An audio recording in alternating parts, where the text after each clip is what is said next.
مشاهدي فضائية جمهورية جنوب السودان، أحييكم عبر برنامج نبني بلدنا، برنامجنا اللي بيتناول بعض القضايا بتهم المواطن وبتهم البلد. وفي مقدمة هذا البرنامج الأستاذ كارلو أريغونا واني، الناشط في مجال المجتمع المدني، وزميله أيضا الناشط في مجال المجتمع المدني ألا وهو السفير جون أندوغادوكو. You are most welcome in this program of Building the Nation or نبني بلدنا. Thank you very much, Carlo. Our regard to follow the program in South Sudan, across the world.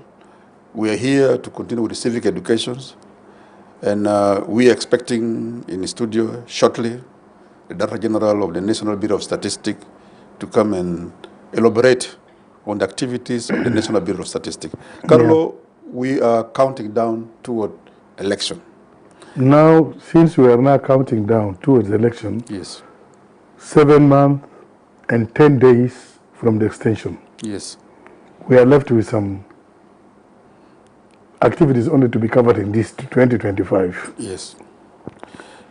And election is, which is the election year is 2026. Yes. I don't know how far Well, the electoral institutions are, National Bureau of Statistics, one of the electoral institutions. How far they have received funds for that?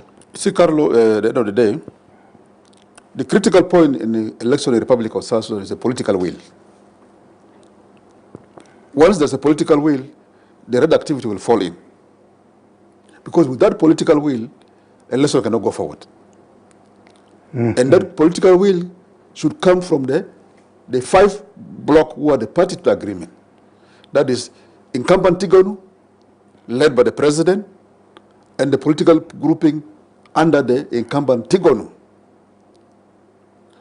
followed by the IO, followed by SOA, followed by OPP, followed by FD. All of them has responsibility, Carlo.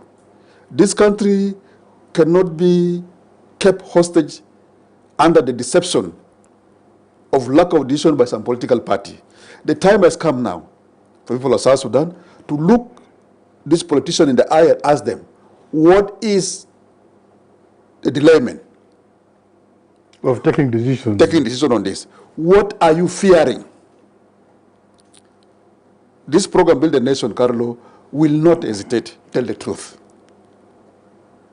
The truth is, some of the political party in this bloc, they don't want election, simply. Why?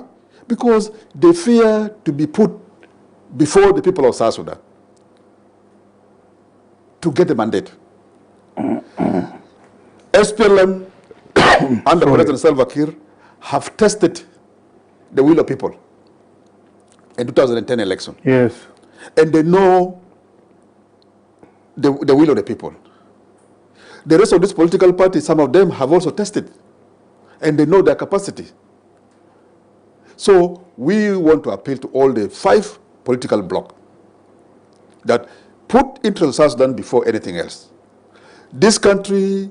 South Sudan is above all of us. Exactly. And we need election. That's why we start calling in the institution which matter for election. We're starting with the National Bureau of Statistics. Dr. Agustino Tong Maya is coming. He will try to explain. He will explain about his 27 program. But the good things now, Ambassador, from his own program, which I have it here, maybe I will just show it to the camera. This is the activities of National Bureau of Statistics 2025 to 2026, 2027. Until in 2025, he's left with only 2 programs. Yes. Let us wait until... One of it is mapping. Field mapping is going to commence on the mid of October here. He will come and clarify more about this, Carlo. Yes. We wait until let him come. You, the follower of the SSBC, inside South Sudan across the world, stay tuned. You'll get more elaboration from the Director General himself. But what we want to But emphasize the here, mapping is good so that we sensitize our Yeah. people. we, Because through that mapping of the country, yes, he will map the rural areas and the urban areas. And then from there, they will discover which urban area or which rural areas is having people. we on record, Carlo, in this program, we have been saying that census is not for election. Census intended to provide data for socio-economic planning. And Agustino will come and elaborate on this, because as a Director General of the National Bureau of Statistics, and under the National Bureau of Statistics, they are the one conducting the census. So the mapping which they're going to do is a preparation for them to prepare to know where are the populations, how many villages, whatever view, he will come and elaborate. But let me say this, Carlo. While we wait for him to come and he will come and elaborate, you see, last time we have discussed issues on the Electoral Commission. See, Electoral Commission issue go hand in hand with National Bureau of Statistics. And we have now clarified a very important anomaly, which are always pushed by political parties or political grouping. The politicians are saying, unless census is conducted, election cannot take place. Unless we have a new constitution, there's no election. Unless refugees return and IDP return to their villages, we cannot have election. Now, the Director General of National Bureau of Statistics, with his team, has now put this to rest. It has now removed the issue of census from any electoral process until 2028. Yeah, the final result will be January 2028. Yes. So any politician in the Republic of South Sudan, whether it's part of the agreement or non-agreement, who continue to say that census must be conducted before election, that individual or that group who are saying that kind of languages, they in fact meant that they want extension. Simple like that. If they want extension, means they want to stay in. And this extension, this time if they want extension, this extension will go until January 2028. Because that is the time when the census result will be published. So if somebody say election cannot take place until we have census, it means that you have to wait until 2028. That's the meaning of it. But the population of South Sudan, in the current biting economic situation, cannot afford to wait until 2028 to conduct election. We Now, appeal. this will bring us to the parties of agreement. Yes.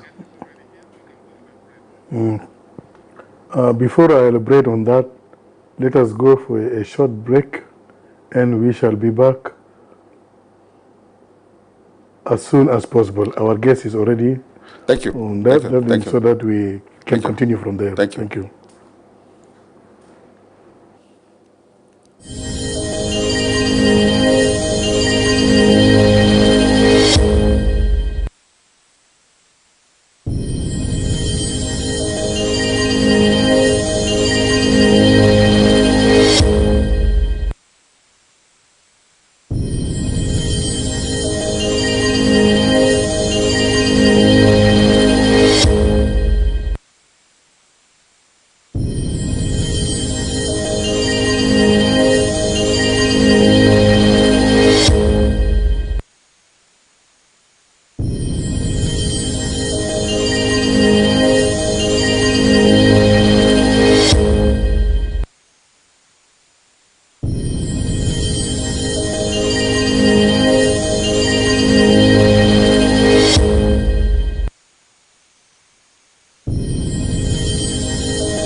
Viewers around the world and across South Sudan, welcome back for this program of Building the Nation. And our guest is with us, Dr. Agustino. Welcome to this program. Now, this is the second time you are with us. As you know that we are still carrying civic education, and your institution is so crucial in issue of civic education. Many South Sudanese want to hear from you. What is the latest which you have in your institution, so that I can go deep later after you explain to them what you did from that time up to now. Thank you very much. It's a great opportunity to be back and to have a discussion with you two. It's always wonderful to highlight national issues and to pinpoint issues of education around statistics, the census, the household surveys, and more generally how they connect to the policy of the country. And so I'm grateful to come back. Welcome. And on that, I want to also update you on our recent activities.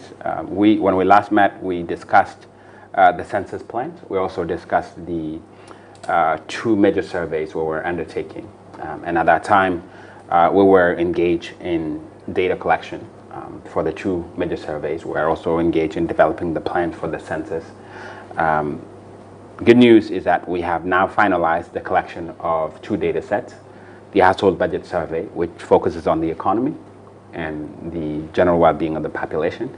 This is where we are able to estimate poverty level. The last time we did that was 2009 when we collected the data and did the analysis, and that's why if you go in the literature, you will find 51% of the population being in poverty. That was in 2009. So it's been a long time since we did that. So we were able to generate resources from the international community and have now implemented and collected data from close to 6,000 households nationwide. So that's one exercise that will replenish our evidence in terms of policy making within the area of the economy. Number 2 is the household survey, and is called the Multiple Indicator Cluster Survey. This is focused on women and children, and with funding from international community led by UNICEF. We have been able to generate data on 12,000 households nationwide. Wonderful. We are also conducting an analysis, and we'll have preliminary reports around fundamental issues of interest in the policy arena, and we'll have that report released probably first week of November this year. So that's the surveys. Yeah. The census, when we last met, we discussed the census, the importance of the census for development, and also partly for elections or political development, and also outline the processes that we have enlisted in ensuring that the census is conducted. We have drawn up a bunch of plans. As a matter of fact, when we last met, we had not had our census strategy. This strategy is not produced. We have a draft of it, and it will be reviewed internally by the Bureau before it is adopted. We have also moved forward with, as I said in the last time we met, that there are other processes that are crucial ahead of the conduct of the census itself. One is the president declaring the census conduct itself, the dates and all of that, and that needs a document that the president would have to issue to the general public per the law for the Constitution. This is going concurrently with your act also. Right, exactly. It goes with the act. This is why always we used to explain to our viewers that the government institution is to apply the law. That's right. Yeah, that's right. Go ahead, please. That's right. And the second part of it is the president forming the committees. There will be committees at the national level, and there will be committees at the sub-national level. And those committees... Please clarify that. President form a committee with your recommendation? Right. Yes. So the Bureau of Statistics provides recommendation for the president. By the end of the day, it's the president that will issue an order. That order becomes law. But then us, as the authority, are providing guidance in terms of what gets done. So the president gets the guidance from us, and he would form the committees based on our recommendation, and he would also declare the conduct of the census. All of these documentations are right in place, and we are waiting for the minister and the office of the president to basically meet with us and discuss the possibility of the president putting those out before, of course, we undertake the mapping and other planning programs. Yeah, so more generally, this has been our experience in the last few months. So interesting to know about the mapping. Please, you elaborate on that so that the doubting Thomas in this country, it is already, you have delinkt your activities from the election calendar. Right. With what you have just explained, Right. this is mean automatically that you have delinkt Right. National Bureau of Statistics. National Bureau of Statistics from electoral Yeah. calendar. For 2026. Now, the parties to agreement, Right. it is up to them now Right. to decide because your activities. Right. I know that the mapping is going to start on the 15th of October here. Right. Now you are left with 2 activities in this year. Right. One of it is mapping, then the second one is going to be census, Yeah. Pre-enumeration. pre-test Yeah. is going to be conducted of census. Pre-enumeration test. This is in December. Right. You elaborate on that so that the Right. public and our politicians also Yes. need to be educated for that. Thank you very much. Thanks for pointing me to our work plan. So as the Bureau of Statistics preparing to do the census, as I stated, there are phases of the conduct of the census, and the mapping in this case it's the biggest part. It's a major part of the exercise. It takes roughly 9 months to a year before you could enumerate across the board. And what this entails is that for us to know the country geographically, we have to go from literally state to county to Payam to the household, Yes. and do the mapping. We do the mapping for structures and natural settings such as forest, and within that we do it within the geography of the country. And so every part of South Sudan has to be mapped. And it takes longer because you're mapping everything about within the geographical segment of the country. And so you need a bunch of equipment, you need human resources, and that means for us to invest in the right talents and skills, we have to get the right resources. And so mapping alone costs somewhere between $35 and $40 million. And this is where, once you're done with understanding the structure of the country, you introduce what we call EAs, and you spoke to those earlier. And those are the enumeration areas. So when you go as a researcher or as an enumerator, you know how many households are in each enumeration area. And that's how we map the country. So that process is supposed to kick off right away. But let me tell you that we are somewhat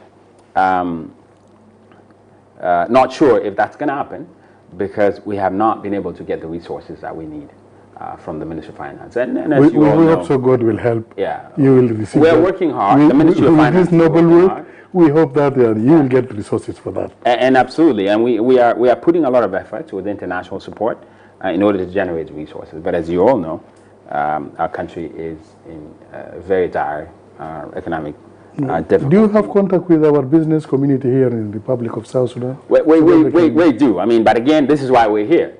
The importance of statistics is not well understood across the board. Yes. Some of the businesses still need an understanding of statistics for them to invest in it.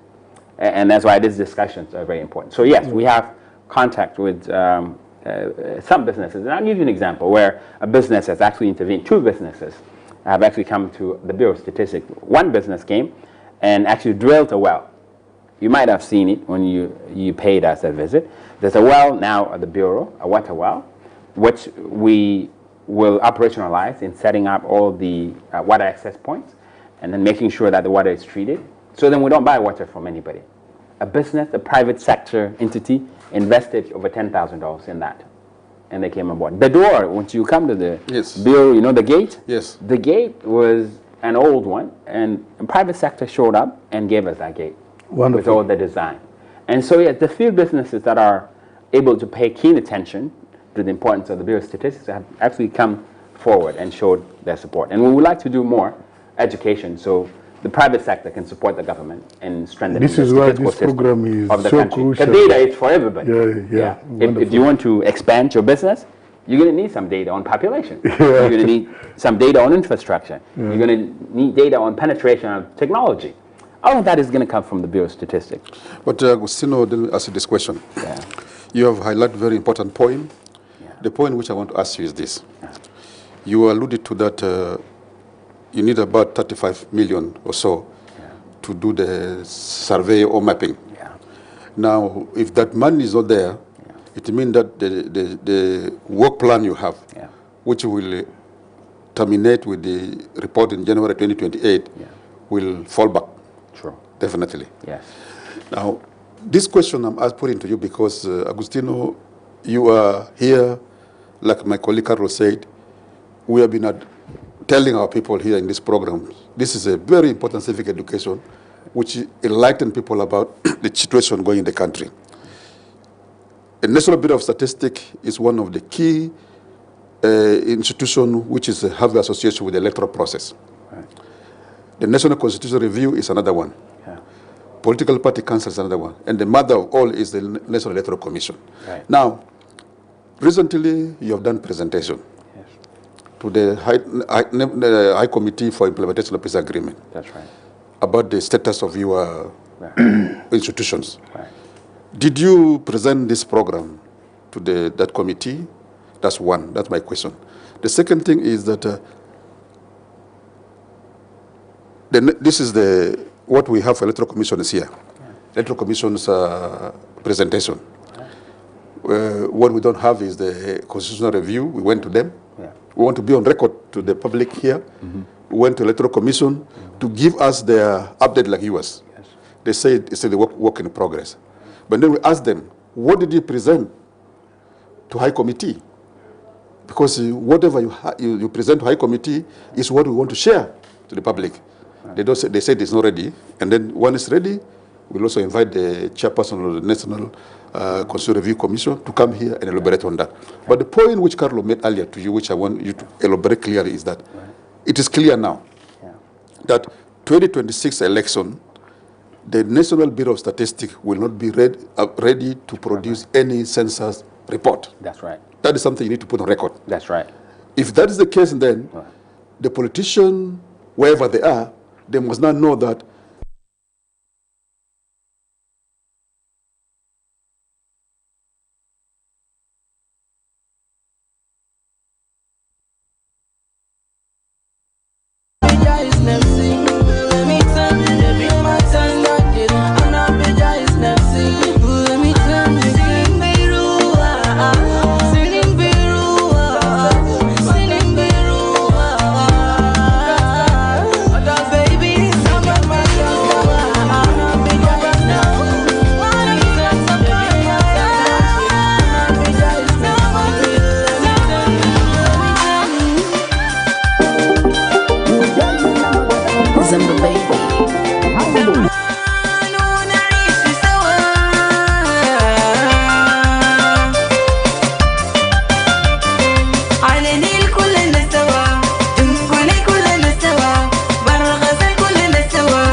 viewers around the world and across South Sudan, our apology for this technical issue. It is beyond our control. And now we are back. Ambassador, you are being continued. Yeah, I was saying that. Be brief so that Agustino can have I want to time. say, I was asking a question to Agustino that he was there. They were called by the National Committee for Implementation of Peace Agreement, and they have to did the presentation, and this is why that work plan was presented. But the question which I asked him was that there has been a persistent argument by the political grouping, because we have 5 political groups in this agreement. Right. We have the incumbent Tigonu, we have IO, we have SOA, we have OPP, and we have FD. These are the people governing the country now under this agreement here. Right. The revitalized peace agreement here. Right. Now, persistently they're saying, unless you have census, election cannot take place. Right. We in this program, Build a Nation, we have been saying that we want the census and the constitution making process to be the link for the electoral process. Prior to the technical problem we had, Carlo already said that you, technically with your work plan, delink the census. You have delinked the activities of the census from the electoral calendar. Upcoming election 2026. Can you elaborate to people of South Sudan that so that people know that election in 2026 should go ahead? Because here the National Electoral Commission have presented their proposal that we don't need census to have election 2026. They're saying that the constituency draw in 2010 election, which are 102 constituencies, and then 102 proposal representation, is still valid because it was based on census of 2008. Right. It's valid according to them. And therefore, that constituencies, nobody has challenged it. And it can go ahead. Because right now, even if you conduct census, you will not be able to get the population which was there in 2008. So what's your take? This is wonderful. Please. So, thank you very much. That is a good point of departure into understanding the need for statistics and census, Ambassador. Yes. I understand the National Elections Commission is definitely in a very awkward and difficult position because it's tasked with conducting elections and it must do the needful in order to have elections happening. And so their position is clearly warranted. Now, I also want to register that as Bureau of Statistics, a scientific institution in the government, alongside the legal requirements which mandate the National Bureau of Statistics to produce statistics for the country, I would want to say if you look at the 2008 census results, even just by virtue of science, you really cannot rely on them for a number of reasons. Number one is that the culture around census statistics is that they are appropriate within 10 years of production. This is global. It's a tradition across the board. Beyond that, you're basically dealing with outdated information. So if you make any decision using this information, you're likely to make a lot of mistakes. And one mistake that could be made within the context of elections is assuming that a constituency in Central Equatoria, for example, which had maybe 2 representatives at that time, it still as now that population which resulted in the creation of 2 constituencies. When in fact, that might not be the case because, for example, we have had people migrating from Jonglei to Mangala, people migrating from the rural areas to Juba, and other surroundings in Central Equatoria. Now, you would, given this increase in population, you would think that Juba will demand more representation within the next elections. And you can see the numbers yourself. Now, if you say that's not the case, Juba retains 2 parliamentarians as we had in 2008, obviously that's not going to be true. You're making a mistake. Or we can reverse it. If in Warab state, where there has been a huge displacement, I know there's no huge displacement, I'm just giving counterfactual. Let's say Jonglei. Yes. And Jonglei had, let's say, 9 constituencies. And those 9 constituencies had representatives. Two of the areas, I mean, I'll take Tweed East. Tweed East is nearly deserted. There are not a lot of people there. Now, if you continue to allocate more constituencies in Tweed East on the basis of 2008, and perhaps there's only maybe 10,000 people left in the area, how do you justify that? Because this is to say the constituents of Tweed East who are moved to Central Equatoria deserve representation in Central Equatoria, because that's where they live now, right? But you will not have them represented. You know, Agustino, right? let me help you. And you would send somebody to Tweed East, where there are no people, right, to represent at the parliament, while 50,000, 60,000 of Tweed East citizens live in Mongala, and they don't have a representation in the national government. What justice do you deliver? This kind of situation can be resolved by parties to agreement. Let me just give you one of the examples, which is practical. I was there during the national dialogue and the regional dialogue of Equatoria. That regional dialogue, this kind of case was being raised inside the conference, that the population of Juba is more than the population of Yei, Lanya, and the rest. That's right. Do you know the chairperson of National Dialogue, with its team, they sat and they decided to increase the delegates from the Juba County or from Central Equatoria to be added as a delegates to the National Dialogue with the two representation. And then Tarkeka also is having the same thing. And then they resolve it, and then they choose one person to be added into the delegation of Tarkeka County. You know, this kind of thing, this country is ours. Easy for us that we can resolve some other issues so that we allow this country to move forward, and then we allow people to choose their leaders. Absolutely. And let me make two observations. The reason for the Bureau of Statistics is to enable justice and fairness. So when we produce numbers, the purpose of the numbers is actually to deliver justice. If we're looking at education, you want to deliver educational facilities. And at times, we don't see that from the political angle. If you're running for a governor in a state, you must promise to the people what you're going to deliver. If your focus is on education, how will you do justice in education if you don't have data? If your ticket is on health, reforms in health, how are you going to deliver justice without statistics in terms of house facilities available, in terms of the number of children born annually in that particular location, in terms of midwives that would need to be trained and commissioned? All of that is going to come from numbers. And this is true for policy as it is for politics. And so what I'm saying is that while our politicians think of what to do with national elections, and national elections are about that justice and fairness. When a parliamentarian is elected, you expect them to deliver services to the people. And if you get elected in a location such as Tweed East, if there are two parliamentarians, resources are to be mobilized to support Tweed East by those people.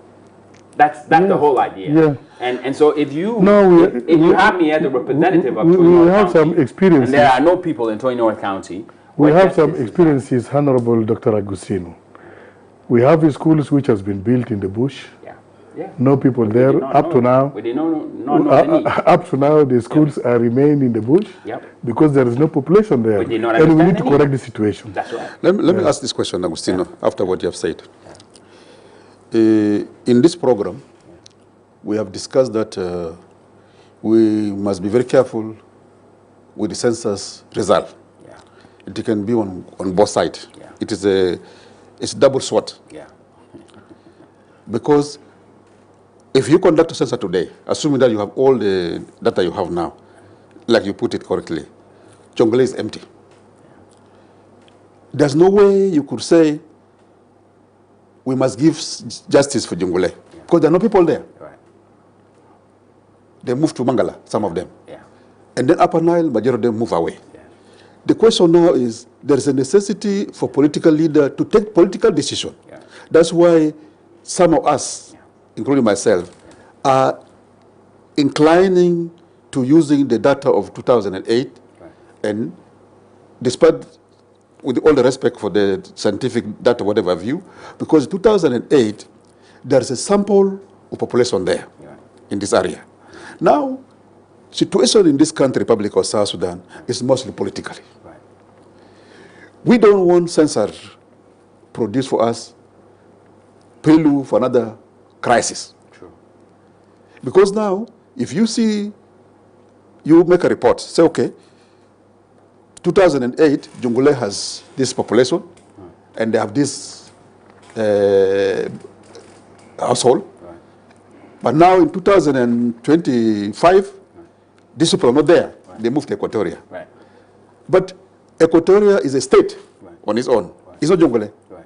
So whatever you make this data for Equatoria, Central Equatoria, for example, that budget must go to Central Equatoria, not for Jungule. True.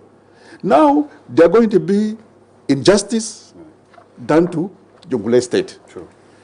Because they will not have the kind of the budget allocation, what they call a grant given to them, based on the information available in 2008. Now, they will have, this is going to be a political time bomb. So the question now is, we are not addressing this to you. You as a technical person provide the background, but this information mainly for the politician. Ambassador, we are educating ourselves. Yes. So that we learn through our mistakes. Yes. And our main points in this civic education is to provide facts and truth. Absolutely. So that the decision makers can be educated also. Because they are part of us, they can do mistakes like anybody. We have to learn from that. Yes. Agustino, let us come back, as Ambassador put it, let us come back to our program. In the program here, I have seen you, already you have done something very great. How many urban towns do we have in South Sudan, and how many areas we have in South Sudan? Please, can you elaborate on that? Is it for what? Right. So let me start off from what the ambassador just laid out. Yeah. The issue of politics around the numbers. Yes. And then I get to our mapping Yes, yeah. urban versus rural settings. The way you're looking at it, Ambassador, makes sense. But the consequence doesn't necessarily have to manifest that way. Here's why. The census approach that we use as a developing country is called de facto. And de facto guarantees that when Ambassador John Andruga shows up in my village at the census night with his kids, and he has decided to move from wherever he was in Nairobi, he's going to my village to live, the census counts are going to consider John Andruga and his family in that village. Yes. Now, this brings us to justice. If indeed justice has to be delivered on the basis of who is in a location, At this counting date. not necessarily the origin, then the question you raise does not arise. Because if you are an Equatorian in Warab State and you are counted, your services should follow you. Correct. They go to Warab State. The government delivers those to you in Warab State. The same thing is true for our people who were displaced, who are in the country, whether they are in parts of Jonglei, they are in Upper Nile, they are in Juba, they're somewhere else. That's why the counts matter. That all of us have moved to Juba. It's 50 million people in Juba. The services, more services are supposed to be given In to Juba. us Absolutely. in Juba, Yes. regardless of our origin.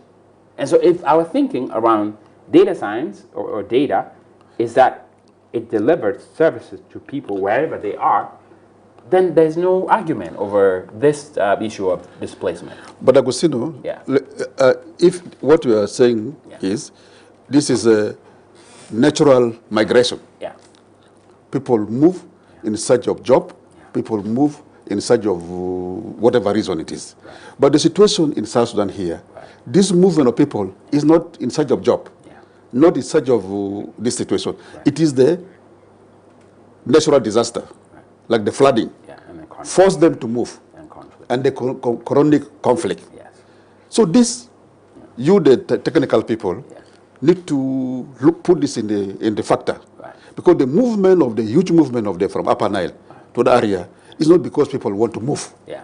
They are forced by circumstances True. which is beyond their control. Right. There's war, and the flooding. Yes. Now, this factor, how do you factor this in the scientific way of doing things? Because what you are saying is natural movement. Yes. But we have a natural movement here. Yeah. That's why I'm talking about political implication of this. Right. Because those people have moved forcefully because of the war. Right. Now, we conduct election in 2026 for a period of 5 years. Wow. Or 4 years for that matter. Now, the next election calendar will come after 4 years. Now, during this period, there will be member of parliament until the next election. Right.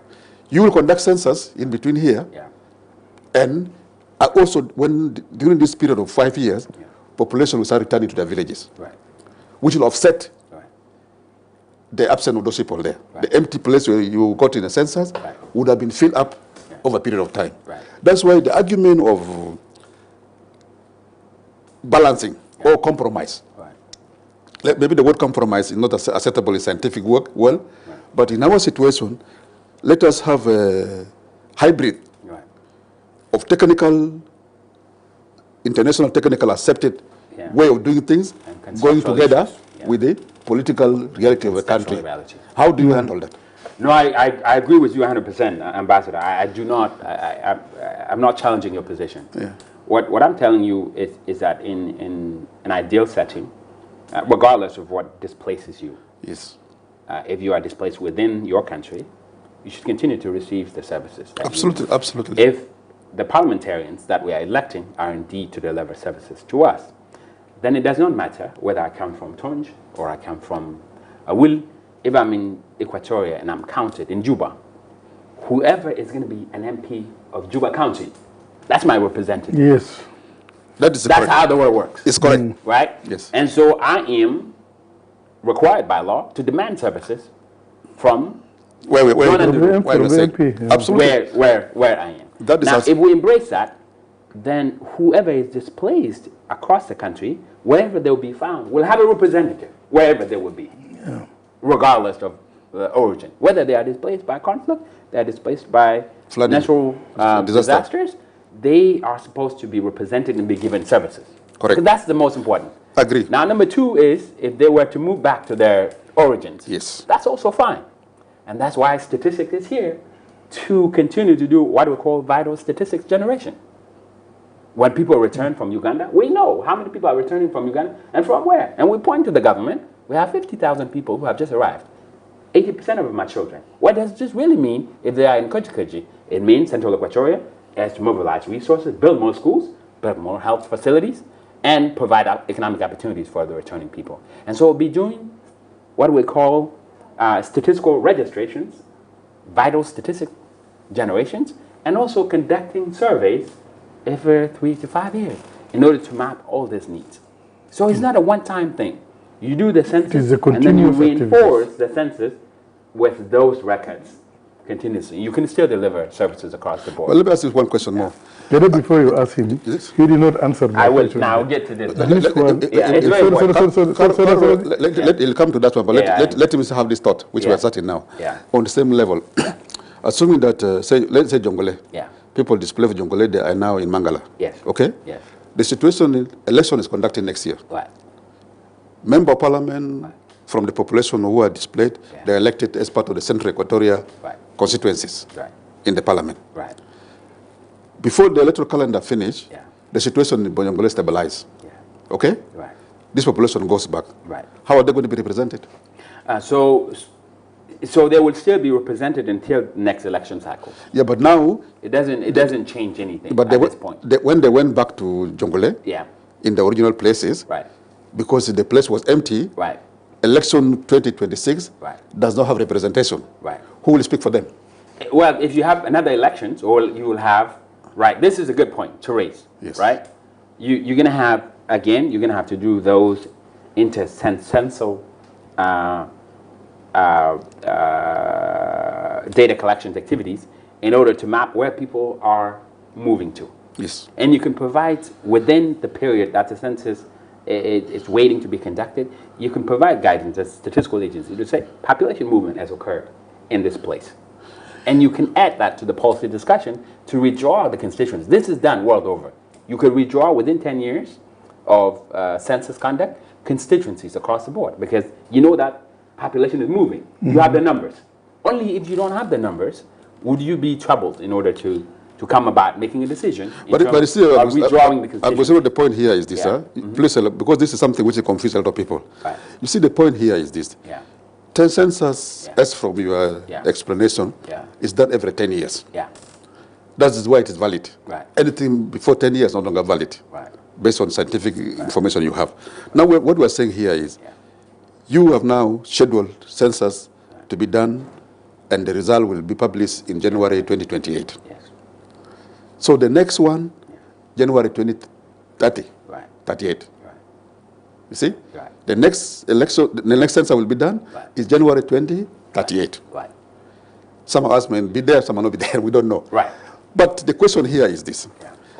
We are addressing practical problem. The way I'm saying, the way I'm talking to you now, we are coming from the background of marginalization. Right. You understand? True. We have marginalization with the previous ruling group in Sudan. Right. People fought for marginalization. That's right. This has been our history. Now, if we say, let us use scientific approach, Right. conduct census, Right. 2028, Right. the next one 2038. Right. Election calendar is not the same with the census calendar. Right. We are going to have election 2026, Right. another one 2031, Right. we have election, Right. which is still before another next census has been done. Right. Population move Right. in this one electoral calendar to back to the area where in your data you don't have people there. Right. These people, how are you going to have a preliminary, how are you going to factor in this movement in the next election without affecting your... And I'll get to this shortly. So what I was saying earlier, within the period of 10 years, Yes, you have the census. This is a major exercise. Yes. Remember this, the census is for development. correct. The major part of it is for development. Elections is a small part. Yes, And that's why this discussion is very important. You are saying, let's advocate for what is going to produce fairness and quicken our efforts at conducting elections. yes, And so political decisions are going to matter in terms of elections. yes, Now for census, it's a little different because it's scientific, right? yes, And so what I'm saying is that as the population changes over time, and that's what happens, yes, you have inter-census activities. Those are the major surveys we're talking about. yes, Those are registries of movement. And we're supposed to do that. We have vital statistics on birth. We have vital statistics on death and migration. Those numbers, if generated accurately, can be fed into policy decisions to redraw up the constituency. constituencies ahead of the census. But we're not investing in that. So it's a combination of activities. That is very data important point. activities. Yeah. So you do better civil registry, Yes, and you do better tracking of those other activities. yes, And you do, let's say, surveys, major surveys every few years. You can still influence how political decisions are made in terms of the drawing of constituencies, because you will know that in your county, we will know, it's a bit of statistic in your county, there have been people moving in from other counties Yeah, wonderful. by registering those. And we can feed that to Central Equatoria, we can feed that Eastern Equatoria, we can feed that to the national government and say, hey, there's need for more services for education in this location. And what that means is that there's need for political representation in order to advocate for those services in those locations. Wonderful. That is very So it's not just the census alone. There are exercises that will have to be conducted That is to very- enforce the census. that is very important. Wonderful. Yeah. And so let me... Then I can let say, me- I can say, viewers around the world and across South Sudan, we are still continuing this program of building the nation at SSBC in Juba. Please, now let us just come to Thank you the very table which I've Right. mentioned. This table is having rural areas Yes. and urban areas. That's right. The definition of urban areas and the definition of rural areas. How Right. did you? Because I discovered that this need to be explained properly, Right. so And- that it will help yeah. the institutions who are dealing with the town plans Right. and rural plans. Right, and this is very critical, and we just had, And perhaps we are rounding out. I wish you had allotted me to this earlier. I would have brought We you are a going- new document. we There's are- a new document on this. We had a workshop on it 2 we weeks are going ago. to invite you again. And this is basically to deal with the definition of what is rural and what is urban. Now, this depends on the country. it varies by space. And it even depends on municipality. Juba can come up with its own definition. And when we had the workshop, we invited Juba municipality and the county, and we had 2 days of discussion around delineating what a rural should look like, what an urban setting should look like. And the basics are there, right? In an urban setting, the population is huge and is largely concentrated in one space. There are a few of industrial or development indicators. There will be running water, for example. There will be schools, there will be markets, right? So that is what you would consider urban. Right? It does not matter how big the building is or how flashy the building is. If you have these basic services that are delivered in the urban setting, yes, that's what urban is. You go to other places that do not have any of this. Those are basically the rural settings where you don't have the market. The population is scattered right across the board. And that's why when you look at EAs, this document here came as a result of us updating the EA system for a survey that's coming up. By the way, we are planning labor force and migration survey, and we got some resources from ILO in order to update the EAs, the EA system, the enumeration area system, because they are outdated. And so for us to have faith in the products, the scientific products we produce as a result of using the EA system, we needed to update that. And so within the update, we already have structure which identify locations as rural and urban. But these are loosely defined. And so recently we set, with support from UNFPA, to redefine what those are. We now have a report, and I'll share that with you so far. But yes, we have to delineate the difference between the two. And so urban setting are going to have some of the services that I had explained. Educational facilities, health facilities, modern in nature. You're going to have running water. You're going to have some roads. You're going to have some markets. You name it. And then the rural areas will obviously not have a whole lot of that. Augusto, look at the camera there. Your final, make conclusion. Yes, your final message to viewers around the world. Just look at that camera there and then tell them what is the way forward on this. In particular to our decision makers. Yes. Well, thank you very much again for having me. It's very crucial that we have these discussions. I think what's important is that this discussion should be had, because clarity on what the National Bureau of Statistics does provides not just an opportunity for the population to understand, but also for the policy and political class to internalize the importance of this institution and to mobilize resources for the conduct of different activities, the census, the surveys, the registries. All of this are very important in advancing development for our country, South Sudan. And so more discussions around this are greatly encouraged. And that's my message. Don't hesitate to come back again, because your institution is so crucial for us in South Sudan. Thank you very much. Thank you very much. Viewers around the world and across South Sudan, we have reached the end of this program. And then I will just say, please stay with SSBC and bye. I know my co-host, Ambassador Duku, also is with me. We can just say bye to you. Thank you, Agustino, for coming. Thank you, my brother. We look forward to seeing you again. Thank you very much. Thank you. Very important. Thank we you. Appreciate your statistics. Appreciates wonderful your efforts, and yes, and this is teamwork, and let's talk statistics. Let's do statistics. Yes. إلى اللقاء مشاهدي الأعزاء. Thank you. Thank you very much. Thank you.